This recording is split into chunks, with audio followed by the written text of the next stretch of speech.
भागता है तो उसके लिए कोई परिचित अपरिचित नहीं है, वो किसी भी रास्ते से भागता है, वह मार्ग उद्घाटित होता है। इस तरह से मार्ग, मृग्या और मृग को बताया गया है कि मार्गगान क्या है। यानी कोई सरोवर है, उसमें सीढ़ियाँ नहीं हैं, पहली बार अगर कोई उतरा तो सीढ़ियाँ बन गई, फिर सब उसके फॉलोअर्स होते हैं। तो पहला मार्गगान है, जैसे पहली बार कुमार गंधर्व ने कर गाया और फिर बाद में उसके जो फॉलोअर्स लोग गा रहे हैं तो वो जाति गायन है। तो मार्ग गान को बस इतना बताया गया है। मार्ग शब्द 3 बार आया है और मार्ग ताल में ही राग शब्द भी 1 बार आया है। इसके बाद आता है जाति गायन, जिसका प्रयोग पूरे नाटक के दौरान होना है। जाति गायन में सिर्फ और सिर्फ उन ध्रुवाओं को प्रयोग होगा, उन 5 के अलावा जो है। इसके लिए उन्होंने 7 गीत बताए। पहली बात तो गांधर्व 5 ध्रुवा, ये हम लोग पूर्व रंग में हो गया।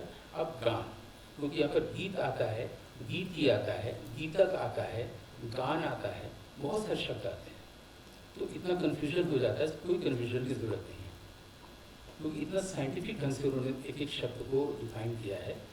जैसे कि उन्होंने कहा है कि 7 गीत होते हैं, इन 7 गीतों को ही नाटक के अनुसार, नाटक में जो प्रधान रस है, प्रधान भाव है, उसके अनुसार ही उसका स्वर सन्निवेश किया जाए। ठीक है। अब पूर्व रंग में जिस पूरे नाटक को जिस पर्टिकुलर जाति में गाना है, जिस पर्टिकुलर ध्रुवा में गाना है, उसका सिर्फ संक्षेप ही वहाँ पर किया जाएगा, ताकि लग जाए कि अब इसे डिटेल में पूरे नाटक में होगा। और उसी ढंग से इंस्ट्रूमेंट्स को ट्यून करते हैं। जब हम लोग देखते हैं कि शिव कुमार शर्मा प्रेजेंटेशन से पहले ट्यून कर रहे हैं, उसको ही आश्रावणा कहा गया है। जैसे आक्षितिज होता है, श्रवण से श्रवण तक, प्रेजेंटेशन से लेकर के ऑडियंस तक, जिससे आश्रावणा का मतलब है ट्यून करना। हर शब्द, संस्कृत इतना आसान है, मुझे लगता है उससे ज़्यादा आसान मैथमेटिक्स और संस्कृत के अलावा कोई और वैज्ञानिक भाषा नहीं है। तो वो जो अब जो 7 गाया जाना है, वो है आपके 7 गीतों के नाम बताए गए हैं। और ये कैसे मद्रक, फिर उलोप्यक, रोगिंदक, ओवेणक, प्रकरी, उत्तर, ये 7 गीत बताए गए हैं। इन्हीं के अनुसार आपको गाना है।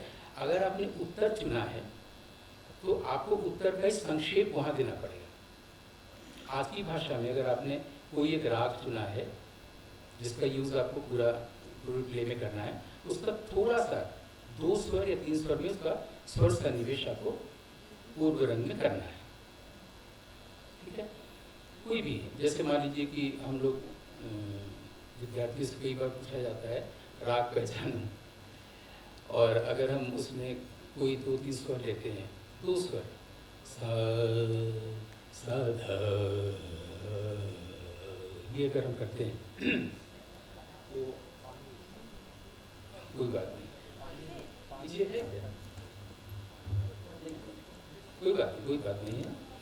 तो ये मुझे अभी पता चला कि अच्छा मैं तो कोई गायक नहीं हूँ, लेकिन मैं खाली समझा रहा हूँ। इधर समझने से, इस समझ से हमारी दूसरी जो नासमझियाँ वो चली जाए। तो ये जैसे हम लोग अच्छा जब आएगा तो दे दीजिए, ऐसे दे दीजिए। एक तो उपसंहार कर रहे थे, उसमें भी और भी विस्तार हो रहा है क्या पानी? नहीं, बस गले को भिगोना है।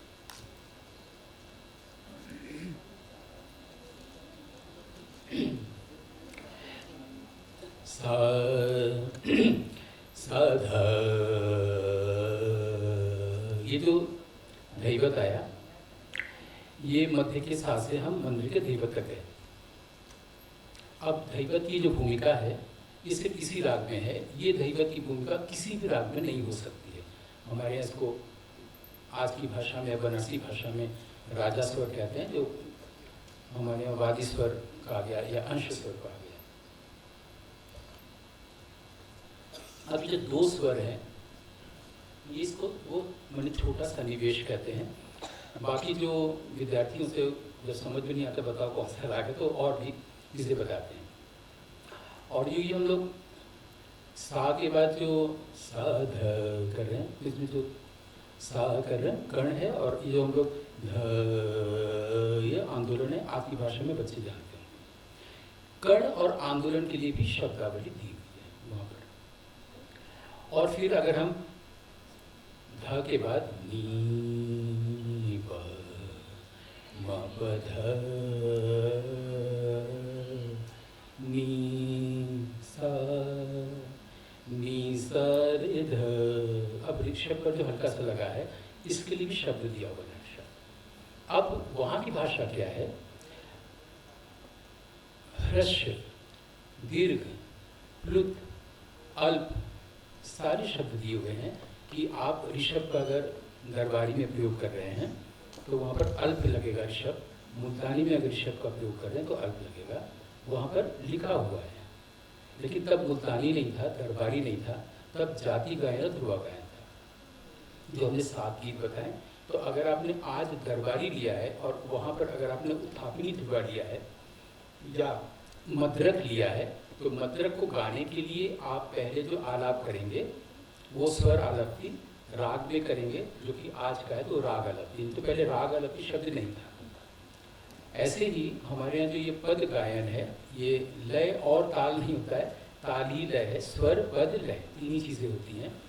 और इसमें जो पद गायन है, पद शब्द पहले ही आया है, उस बाद में ध्रुपद बना, उससे पहले वो वस्तु रूपक प्रबंध बना था, उससे पहले भी एक शब्द था खेला पद। आज जो हम लोग कहते हैं कि पर्शियन शब्द आया है ख्याल, और हमारे यहाँ का नहीं है, ऐसा नहीं है। खेला पद एक शब्द है जो शायद हम लोग पहली बार सुन रहे हैं। अब एक रिसर्च हुआ है पुणे में जिसमें डिटेल में ये बताया गया कि खेला पद क्या है, और इसको कहने का आधार है क्योंकि विक्रमोर्वशीयम नाटक की बात हो रही थी। विक्रमोर्वशीयम में इस शब्द का प्रयोग खेला पद का महाकवि कालिदास ने भरत मुनि के नाट्यशास्त्र को उद्धृत करते हुए कहा है। पता नहीं हम लोग का अब तक ध्यान क्यों नहीं था, जब ये रिसर्च ये आया सामने तब ध्यान गया कि विक्रमोर्वशीयम में ये शब्द आया है। और जब प्रेमलता शर्मा जी ध्वनि पर एक अंतर्राष्ट्रीय सेमिनार कर रही थी काशी में 1998 में, तो कारण जी को बुलाया था, उन्होंने विक्रमोर्वशीयम ही नाटक की रिहर्सल शुरू किया था, इसमें हम सब लोग थे। प्रेमलता जी के निधन के बाद उनका भी मन दुखी हो गया, उन्होंने नहीं किया, ये अलग बात है। हम लोग सीधे आ जाए फिर आखिर में कि जो उनको शायद ये पता था पहले कि लोग आने वाले दिनों में नए नए राग बनाएंगे, है ना, और ये रागांग पद्धतियाँ होंगी और वेंकटमुखी होंगी, कई थाट बनाएंगे, और फिर भातखंडी जी 10 थाट बनाएंगे, और रविशंकर जी कोई राग बना देंगे, अलीगढ़ खान साहब मेवाती राग बना देंगे। तो उन्होंने पहले से ही 7 गीतकों के बारे में पहले से ही भरत मुनि ने बना रखा है कि आप कितने भी जातियाँ बनाते चले जाएं, उस 7 गीतक में ही आएगा। कोई भी गीत आप बनाते चले जाइए। हम आज सोचते हैं कि इतने राग हैं तो इतने थाट में हम लोग रखते हैं, मारवा थाट को किस में रखें, या मारवा राग को किस में रखें, या सोही राग को किस थाट में रखें। लेकिन उन्होंने 7 गीतक बनाए हैं, जिसमें आप जो 7 गीत अभी हमने बताए, मद्रक, अपरांतक, उल्लोप्यक, रोगिंदक, ओविणक, प्रकरी और उत्तर, ये 7 के आधार पर उन्होंने 7 गीतक बनाए हैं, जैसे इसको आज हम लोग थाट कहते हैं। और 7 गीतक में आप असंख्य अपनी कल्पना से, जो प्रतिभाशाली व्यक्ति होगा, वो व्यक्ति जनक जन्य राग, जिसको बाद में कहा गया, वो क्रिएट करता ही रह सकता है। और वो है 7 गीतक, छंदक, वर्धमानक, आषाढ़ी, ऋग, पाणिका, गाथा, सम। ये 7 जो है गीतक उन्होंने पहले से निर्धारित कर दिए हैं कि इसका प्रयोग कैसे होना है। संगीत हो गया। अब नाट्य संगीत अंत में बचता है कि नाटक में भरत मुनि क्या कह रहे हैं। तो पहले अध्याय से लेकर के 36वें अध्याय तक, या जो मैंने सब्सटेंस कहा 29 अध्यायों में, उन्होंने प्रयोग बताए हैं और कहा है कि जब भी स्वर का प्रयोग हो तो ताल का प्रयोग ना हो, जब भी ताल का प्रयोग हो तो स्वर का प्रयोग ना हो। हम लोग आज देखें ना कि क्रिसेंडो की तरह से और नाटक का में खूब उठा रहा है, तो खूब म्यूजिक और इंस्ट्रूमेंट भी बज रहा है और गाना भी हो रहा है, ऐसा उन्होंने नहीं कहा है। और ताल के लिए पूरा एक चैप्टर समझाया है 31वें अध्याय में। और अगर आप इसको गौर से पढ़ें अंतर्दृष्टि के तौर पर, प्रतिभा के तौर पर, तो सब कुछ आप रिलेट कर सकते हैं। तो 31वें अध्याय में जो ताल के बारे में जो कुछ भी बताया गया है, हम लोग आज कोई भी ताल करते हैं और बोलते हैं ताल का जो हमारे पास अतीत है वो अधिकतम 1000 साल का है। ऐसा नहीं है। ताल के बारे में हम लोग जो भी करते हैं आजकल ताली खाली में, वहाँ भी इसको सशब्द क्रिया और निशब्द क्रिया कहा गया है, कोई फर्क नहीं है। और कोई भी ताल जो हम लोग करते हैं इसको बोलते हैं ताली खाली में दिखाते हैं, तो उसमें भी तो पहले धा या धिन आता है, लेकिन धिन सिर्फ लिंग होता है ना। ये तबला शिल्पी बोल सकता है कि वो धिन होता है, यानी कि एक मात्रा में 5 निवेश होता है, भरतमुनि कह रहे हैं। अब अगर एक कोई ताल ले लिया जाए कि धिन तिर इट धी ना तू ना कत ता तिर इट धी ना धी धी ना धिन, इसको हम लोग आजकल ठा कहते हैं। स्थायी जो प्रकीर्णन अध्याय में संगीत अगर में पढ़ते थे, यहाँ पर इसको कहा गया है भरत के नाटशास्त्र में एक कल। फिर आज हम लोग जो 200 सालों से इसी को डबल करते हैं, दुगुन 3 करते हैं, तिगुन चौगुन करते हैं, वहाँ पर इसको कहा गया है द्विसंख्यात त्रिसंख्यात। कहाँ दिक्कत है? एक निकटतम से समझने में। अब हमारे यहाँ एक और चीज़ करते हैं, एक आवर्तन में दुगुन, मैंने बीच के किसी एक मात्रा से आपको उठानी पड़ती है, इसको दुगुन करना पड़ता है। बीच के किसी एक मात्रा से तिगुन या चौगुन करना पड़ता है। क्या ये भरत के नाट्यशास्त्र में नहीं था? और ये बीच से उठाने वाला क्या है? अब प्रोफेसर लोग और विद्यार्थी लोग गिनते रहते कहाँ से उठाएंगे। मान लीजिए यही 14 मात्रा का ताल जो बाय द वे हुआ, इसको अगर करना हो तो पहले जैसे ठा किया धीरे से, धिन तिर किट धी ना तू ना कत आदिन आ तू ना कत धिन त्रिकृत धी ना तू ना कत का त्रिकृत धी ना धी धी ना धिन, है ना? तिर किट धी ना तू ना कत ता आधिन त्रिकृत धी ना तू ना कत ता त्रिकृत धी